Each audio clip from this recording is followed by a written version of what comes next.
Welcome back to Ty the Tasmanian Tiger, and we've only got one level left in this set. Or should I say world. Welcome to the Great Barrier Reef, full of beautiful fish, friendly natives and inviting sandy beaches. It's a beaut spot for a swim if you know how.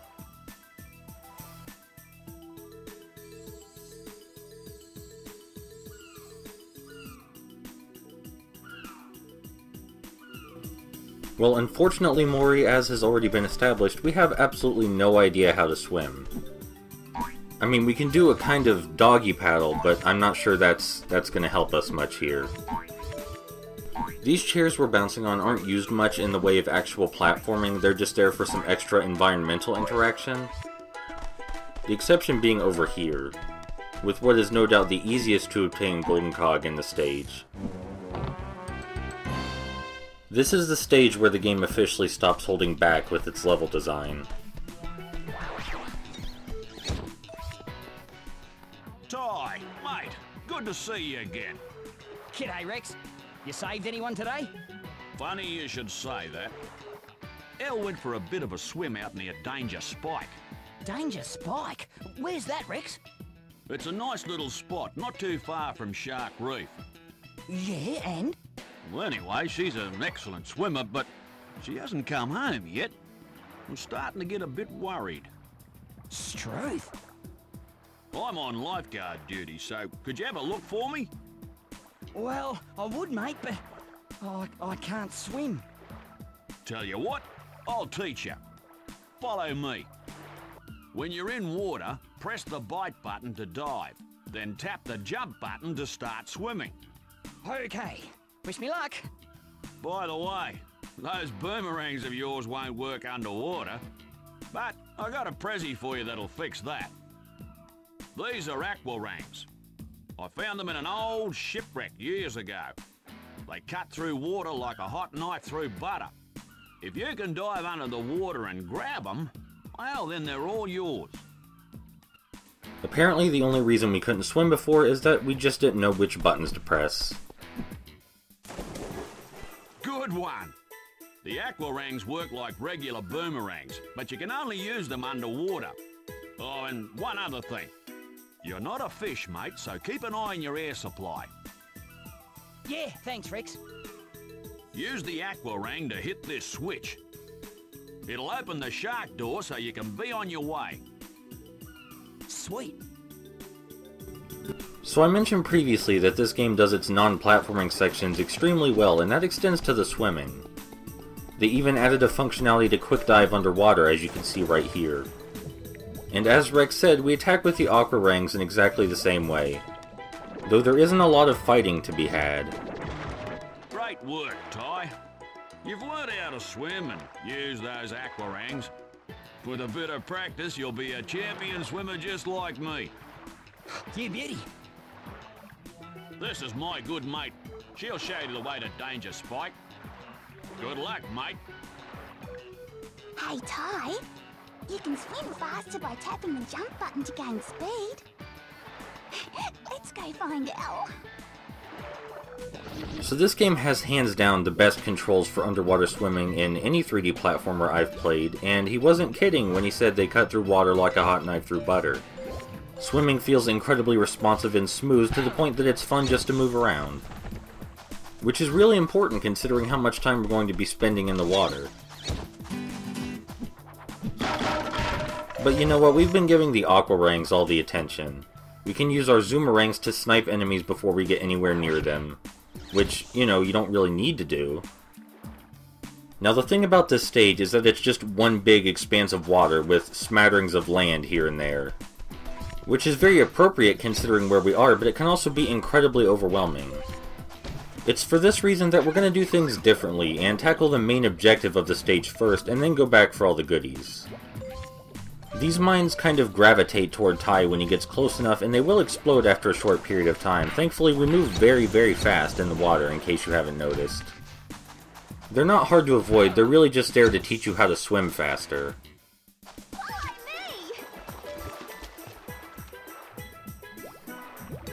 Careful, Ty. Those eels look pretty nasty. And these eels that come out at us in weird curves are supposed to teach us that we can move up and down in the water, not just swim straight, because up until this point we could kinda just swim straight. Stay out of the way of those sharks! They're big meanies! Press the action button to swim into the cage. Press the action button again to swim out. The sharks are really the most aggressive enemy we're going to have to deal with in the entire stage. As you can see, now that we've got the basics of moving underwater down, they added mines and enemies in at the same time. And it is actually really satisfying to pop in and out of the cages super fast. This is definitely the most difficult section we'll come across here, period, but it's not really about the difficulty so much as the exploration. And this stage has no shortage of that, in spite of how linear things seem right now. Trust me, they won't soon. The fact that we haven't touched a bilby yet, and that we've only found one of 10 golden cogs, should clue you in a little.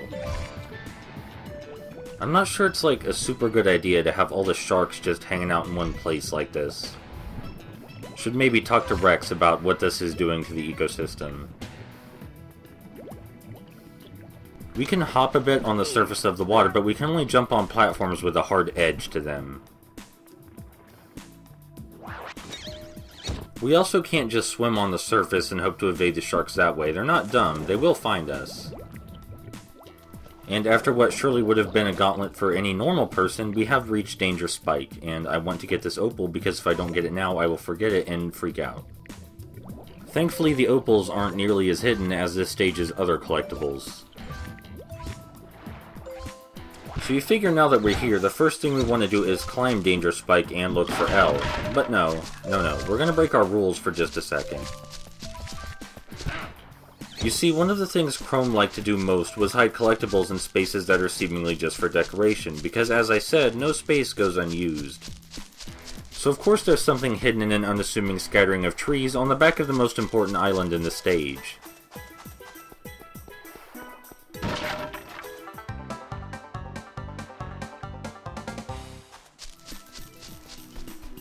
And now we can actually start ascending Danger Spike in the hopes that something terrible hasn't happened while we were goofing off.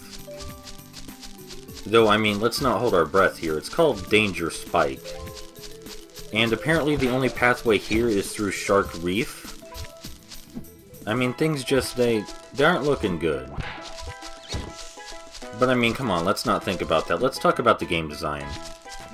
These pits we're jumping over are really absolutely no problem, but they're not really for us right now. They're more important later, but right now they're just a small hindrance at best.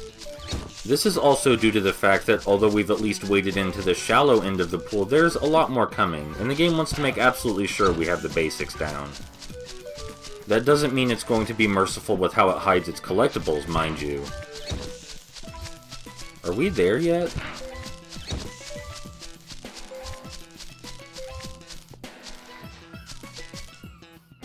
Hey, Dal, how are you? Yeah, good. And what about you? Let me guess. Rex was worried about me again? Yeah, that's right. Isn't he a sweetheart? Well, I better get home so he stops fretting. Righto then. By the way, I found this on the way. Want it? So apparently the swim here was no big deal for her, and you could see the mushrooms and end of stage portal right there, but we're not done here by a long shot. These little platforms right here are just teaching you how to time your glide properly, because if we don't time it properly, we hit our head on the platform above us. And then we just fall down. It's actually a bit trickier than it seems, and we're going to use the mushrooms to teleport back because we're going to take out the race early.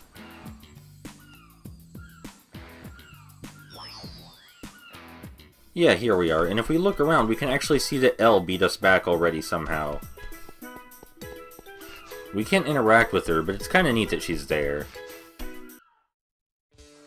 So, Ty, are you up for a race? See if you can keep up. So as I said last time, there are little gimmicks in the early races that make it easy for you to win, and in this one, Rex swims much faster than us underwater, but he moves incredibly slow on land. We can also hit him with our boomerangs if we really want to, but it doesn't do anything. Except give us funny noises on demand, which is always a good thing. The mines are the only hazard in this stage that aren't removed for the sake of your race. As you're about to see appear, the eels and sharks are both missing for what I'm sure are obvious reasons. The eels could be reasonably avoided while you race, but the sharks are a different story entirely. Part of me kind of wonders if they programmed a reaction to Rex getting hit with a mine explosion. That can't actually happen, but part of me wonders if there's a response for that. I should probably feel bad for wondering. So this section is obviously where you get the lead on Rex. And it's where those platforms are at least semi-important, because if we miss and fall down a hole, well, we have to climb all the way back up, and Rex will have won by then. That doesn't mean the platforms aren't easy to jump over, just that there's an added element of danger.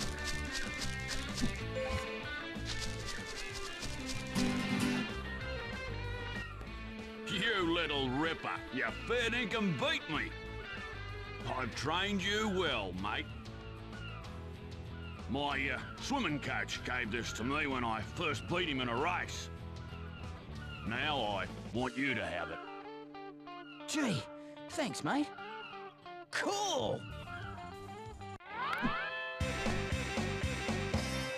Well, you heard him. We fair dinkum beat him, and that means we can now get to the meat of the stage. Which would be pretty much all of the collecting, since we got none of the goodies on our way to find Elle. Finding the collectibles in the first part of the stage isn't too bad. They're just hidden on little islands similar to those we've already seen. And this area in particular is just our old friend, platforms of varying heights that lead to a golden cog.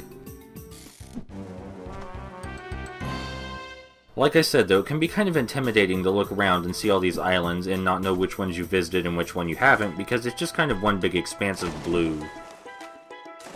Ironically, the ones that could trip you up the easiest are these small islands to the side with one or two fills on them, because they have no distinguishing features that you could see from a distance. And here's the downside to the Zoomerangs, in that if we miss with them, it takes quite a while for them to come back. Aside from that flaw though, they're better than the original Boomerangs in pretty much every conceivable way, though we'll quickly get another Boomerang that outdoes them as well. And if you haven't memorized this stage like I have, the Zoomerang is actually kind of useful to see where you haven't been yet. It's not like the zooming is completely useless or anything, it's just that you have to try to find uses for it. This island has a bilby and some platforms on it, which you think would be plenty, right? Well no, because there are two water pits that are almost impossible to see. And only one of them has something in it. And I mistakenly thought it was this one, so I swim around in it like an idiot.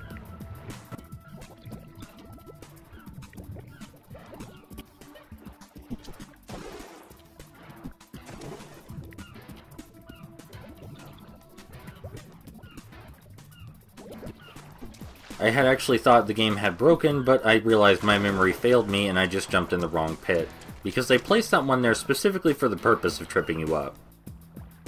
Even if you've memorized the small details of a stage, you are not necessarily safe from Chrome's wrath. Thankfully, searching the stages isn't much of a chore because there's something new to see everywhere you look. The rest of the stage isn't just small islands like this, we'll see some pretty interesting stuff.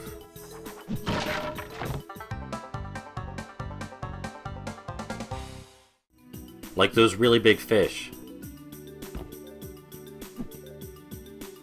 These guys might look big enough to swallow us, and that's because they can if we don't pay attention, which I think I demonstrate. Yep, there we go. They don't like being bumped into. It actually doesn't hurt us to get swallowed by them, but it's still not pleasant. Oh, dearie me. My sweet little angels have wandered off exploring. Now I can't find them anywhere. Please, can you help me? Well, we don't know this particular seahorse, but of course we'll help her. We're not terrible people. So you might have been wondering how Chrome is going to get you to explore the underwater part of their stage. Well, this is how. They don't really hide collectibles under here, so this is a suitable replacement. Thank you. They also avoided making this too difficult because not only do the seahorses glow purple, but they're always surrounded by enemies. If you've got a sharp eye, it's also possible to see a hidden passage that takes us to a blocked off part of the stage while we do this, but we'll get to that later. While we're spending so long swimming around, it seems like a good time to point out that Ty's swimming animation is similar to an actual fish. Something else that makes this whole search and rescue mission a bit easier is that we don't ever have to go past the first part of the stage. None of the children are hidden there. Chrome seemed to want to make sure that potentially frustrating elements of their design were completely ironed out.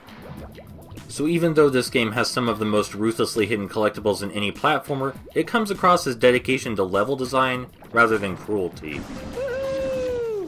The game as a whole is kind of unassuming, but they had good reason to think it could compete. It's hard to see because I'm swimming so fast, but the seahorses are actually following right behind us.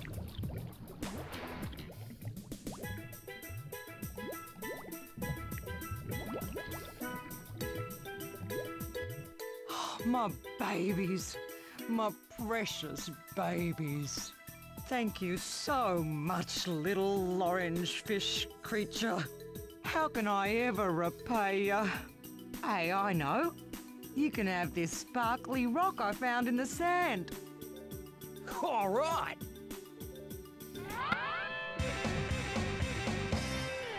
Now, we actually know what Thunder Eggs are, but to her, Ty probably seemed a little bit overexcited to be receiving a sparkly rock. Now, we found ourselves back near the eels again. You remember this place, and if we look over here, we can see there's a whole ton of stuff over there that we can't reach because there's a wall in our way.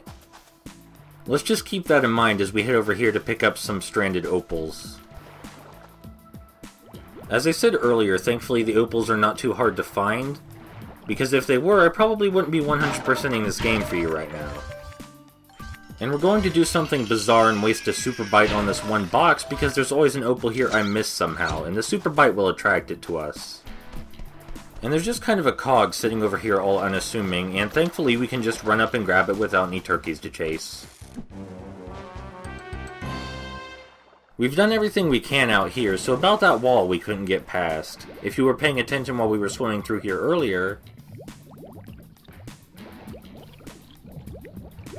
Yep, there's our entrance. It may seem easy to miss, but if you follow the outside of the wall, you'll find it eventually. It serves as another example of what I mean by the game having organic design, in the fact that, well, hey, if you follow the outside of the wall, eventually you'll find an entrance somewhere, right? It doesn't make itself obvious, so you have to actually explore to find it, but at the same time, it's not so well hidden that it's frustrating. That kind of sums up this game in general. So this new area has new enemies for us, but they're just crabs. They go down just like the one in the first stage. This area also has pits of water for us, like the ones near that bilby, but these ones are easier to see because they're larger. But naturally, the geyser is the most interesting thing here, so we'll explore that first. And if you've played a 3D platformer before, you probably realize what we're doing with it.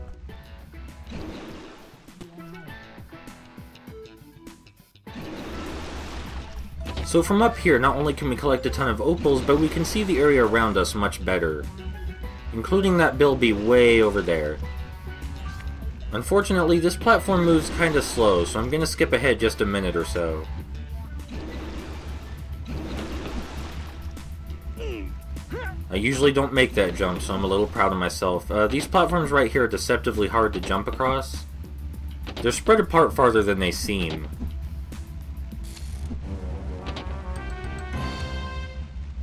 And we can see that there's a ton of stuff over there, including some brown-looking muck. We're going to take this opportunity to make advantage of our Zoomerang. And also get a closer look at some of the enemy animations while we're at it.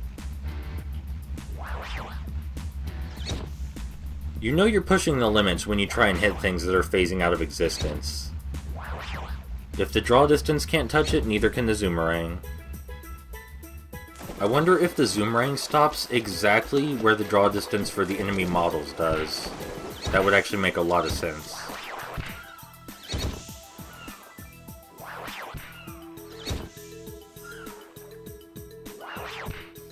This brown gunk will trap us exactly like quicksand, and they try to lure us into stepping in it with a 1-up. It's kind of like an evolved version of the mud from the rainforest stage, and it's something we wouldn't actually see if we didn't come over here. There's a surprising amount of design it's possible to miss. And during this section, I was incredibly determined to find uses for the Zoomerang, so you'll have to pardon that. We won't be using it much after this, so we might as well mess with it while we can. If you pay attention, the enemies actually walk around the quicksand just as we're doing right here. It's just kind of a neat little detail. Just like everything else, makes it feel more organic, more immersive, which is kinda odd for a 3D platformer, but I'm definitely into it. Do you suppose that sign was warning us about something? So right here's my favorite part of the whole stage. There's quicksand and there's a hill, and we can't get over the hill through the quicksand. So we do that.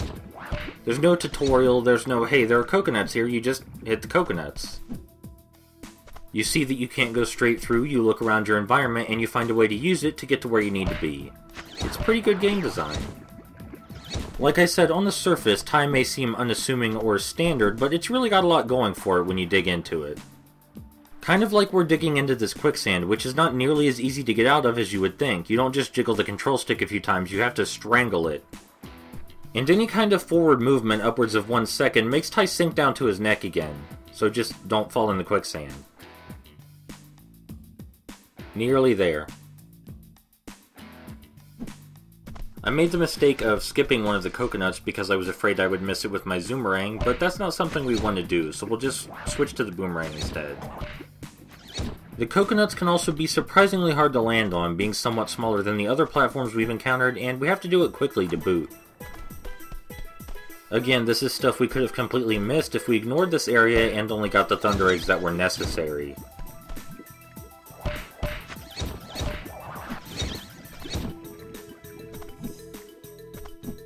In some other 3D platformers, you can kind of feel like you're not missing out on a whole ton.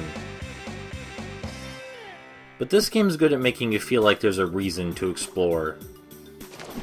The water here moves up and down like a tide. I'm not sure why it does that, but it does, and it's kinda cute. I am positive that there is some kind of science reason that I'm just being completely ignorant to.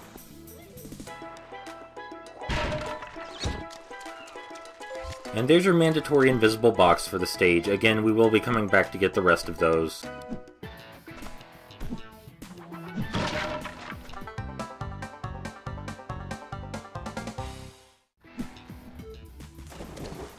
Back here where we first met our new crab buddies, one of the water pits takes us to a completely new hidden passage. It's easy to miss because it's hidden near another water pit that takes us back to the entrance. And I know you can see a shipwreck over there, but we're gonna go get these opals that have ruined my practice run several times. This shipwreck in the secluded bay back here is presumably where Rex found the aqua rings in the first place. Because he does say he found them in a shipwreck, and I don't see a second one anywhere. Just like everything else in this stage, the ship doesn't have an easily identifiable entrance, but if we swim over to the side, we can get a look inside, and there's a Thunder Egg and a switch. I've said it several times already, but I really like that in this game you can find your way across or around obstacles simply by looking around your environment.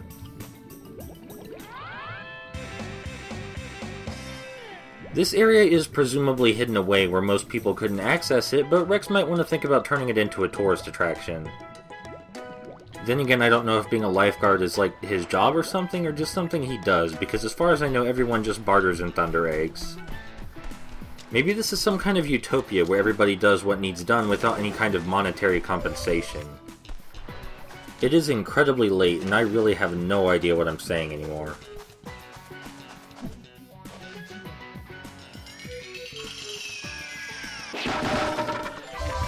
It seems that we're nearly done with our exploring with 270 opals, 3 bilbies, and 8 golden cogs. If you were paying attention to the environment, you might notice that this cliff we're scaling kind of hangs over that area with the pits and crabs. Which means that bilby we snuck a look at with our zoom ring should be around here somewhere. Whoops, don't want to do that. So it must be this way.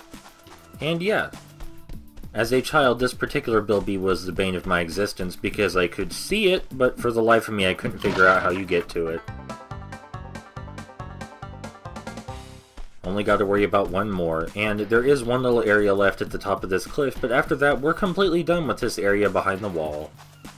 I think we may have spent more time here than we did anywhere else in the stage. If you hadn't yet learned to look everywhere around you, then hiding these boxes with opals right behind us might seem kind of mean, but we know better.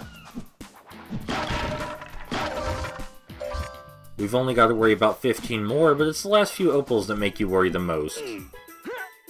And I always seem to think I'm playing Jak and Daxter, but no, we can just run straight up and grab this without any interference from birds. And that is finally it for the area behind that wall. And for the final Bilby, we just need to make a sharp left right after we pass by the eels. This area is covered in big fish, and it's very easy to get eaten, but again, they don't hurt us.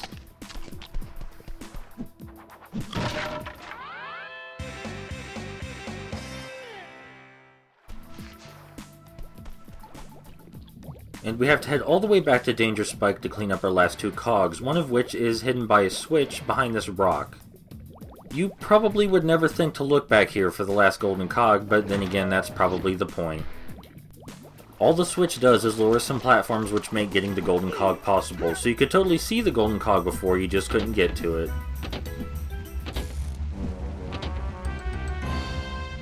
And we are so close, just one more golden cog and 15 more opals. And also right next to Danger Spike, but right on the other side of it, is our opal machine. I mean, it had to be hidden somewhere, right? And of course, here's our last 15 opals. That sound has never felt so good. And I lied, I said these chairs wouldn't be used for any real platforming, but here we go again. This is of course one of the earliest golden cogs you could have gotten in the stage, but it is right near the opal machine, so I wanted to get it last.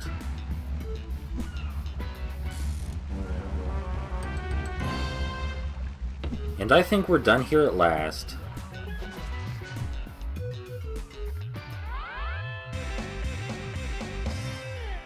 And yeah, that's absolutely everything. We could exit through the start menu, but that would break tradition.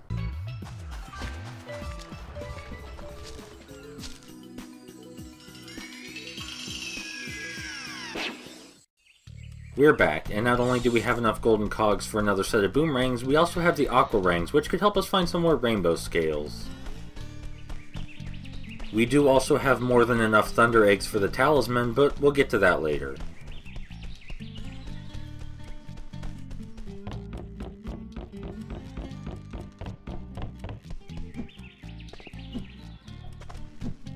Some very chill music. And now that we're in the water, that's enough dead air time. There are two rainbow scales down here, one of which I just looked directly at. There it is. And another by Julius's workshop, but I got rather turned around, so that's what the edit was for. Now about our power-up.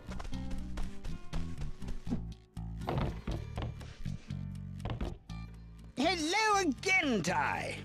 Ah, I see you found some more golden cogs. Smashing! Ty, let's try them out in the rang machine. Eureka! We've created a multi-rang.